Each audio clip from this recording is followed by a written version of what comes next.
Don't quit today, quit tomorrow.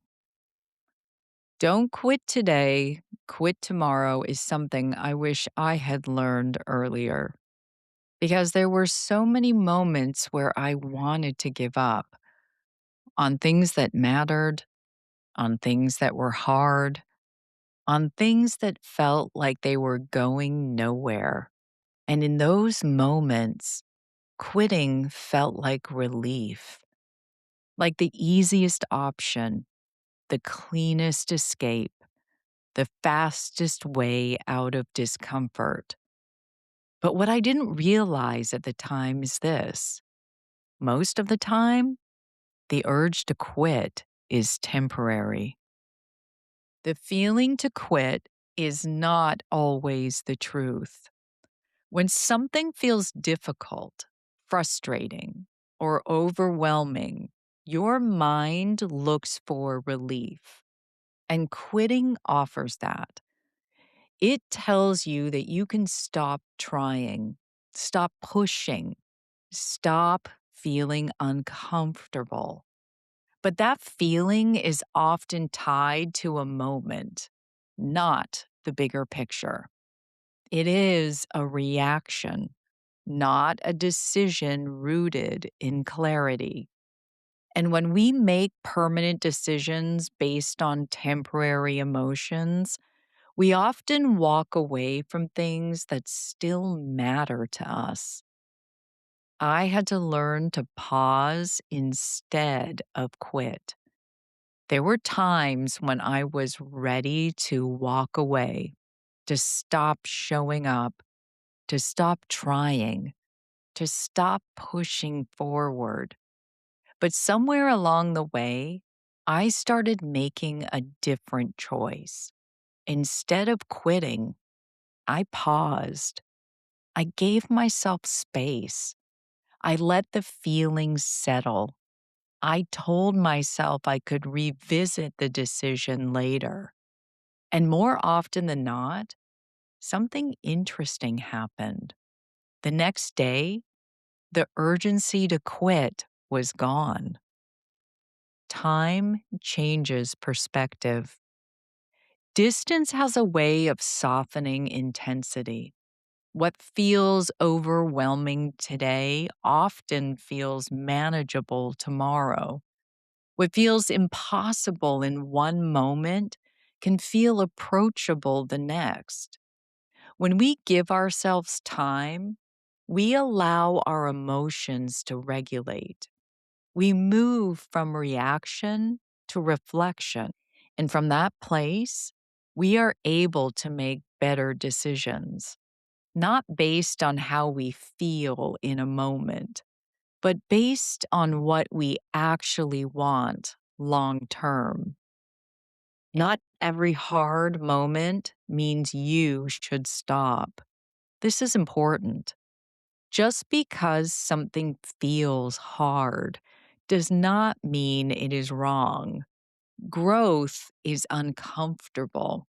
Progress requires effort. Change often comes with resistance. And if we quit every time something feels difficult, we never give ourselves the opportunity to move through it. There is a difference between something being wrong for you and something simply being hard.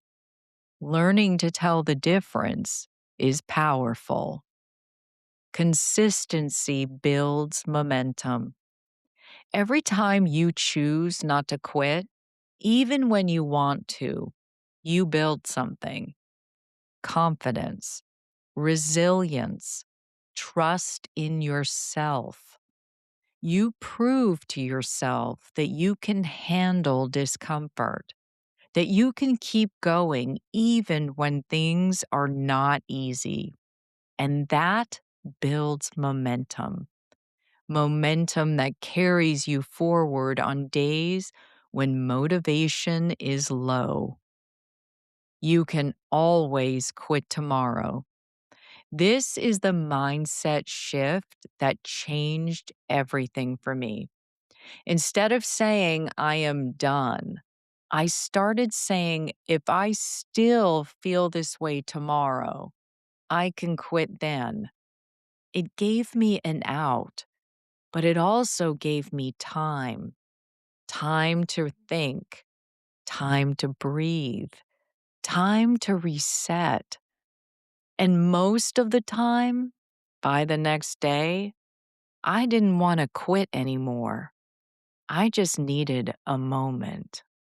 Discipline is choosing to stay. Staying does not always feel exciting. It does not always feel rewarding in the moment. But staying builds something deeper than motivation ever could. It builds discipline.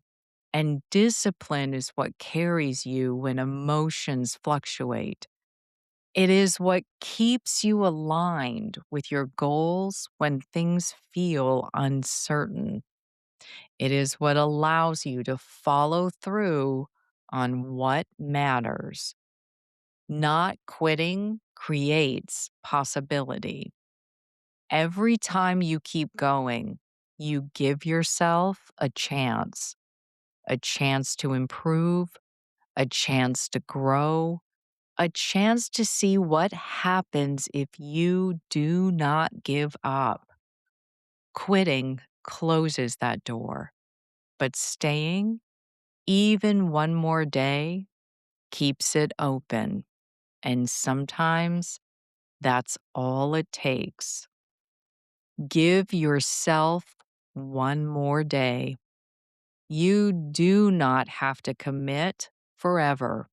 You do not have to have everything figured out. You just have to give yourself one more day, one more attempt, one more effort, one more moment of showing up, and then see how you feel. Because more often than not, the desire to quit will pass, and what will remain is your strength. Slay reflection. S. See the pattern. When do you most often feel the urge to quit? L. Look at the moment. Is that feeling based on a temporary emotion or a deeper truth? A. Allow time. What happens when you give yourself space instead of making an immediate decision? Why? Your next step. What is one thing you can commit to for just one more day? Call to action. Join the conversation. I'd love to hear from you. Have you ever almost quit something but didn't and were glad you stayed? Share your story in the comments. Let's cheer each other on. And if you know someone who might need this reminder, send this to them. Sometimes all we need is a nudge. I'm Carrie Genzel reading a blog from stateofslay.com. Slay on.